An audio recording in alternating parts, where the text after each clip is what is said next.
আপনারা জানেন ইটালিতে বড় ভাইয়ে ছোট ভাইরে ছুরির আঘাতে মেরে ফেলছে। ঘটনা হয়েছে যে বড় ভাই 10 বছর লাইতে বিদেশ করে কিছু করতে পারে নাই, আর সে বড় ভাই আবার ছোট ভাইরে লইয়ে গেছিল। তো সে 2 বছর অনেক কিছু করে ফেলছে। তো এই ক্ষোভ আর এবং কি বড় ভাই কিন্তু বিয়া 2টা করছে, 2 বউয়ের কথা শুনে।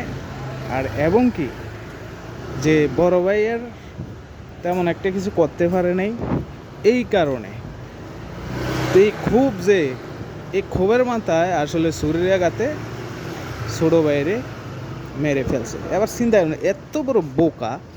তো এখন কি আবার ফোন করে বলে যে তোমাদের টাকার মেশিনকে খুন করে ফেলছি, ভিডিও কলে আবার দেখায়।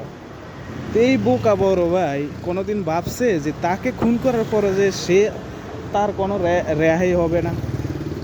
হ্যাঁ, আমরা 25 বছর 26 বছর মা বোনের সাথে থাকি, আর আজকে টপক করে একটা মেয়ে অন্য বিয়ে করে আনার পরে সংসারের ভিতরে অশান্তি লাগাই দেয়। তো এখন কি করবা?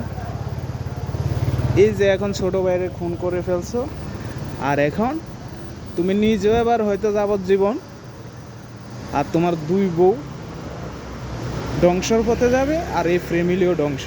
তো যাই হোক, আল্লাহ তাআলা আমাদেরকে সঠিক বুঝ দান করুক, সবাই বলেন আমিন। এই দুর্ঘটনা আসলে বড় ভাইয়ের কাছে ছোট ভাইদের কোনো সেফটি নেই, কি বলবো। তো ভালো থাকবেন, সুস্থ থাকবেন। আসসালামু আলাইকুম। সঠিক বুঝ দান করার জন্য তৌফিক দান করুক সকলকে।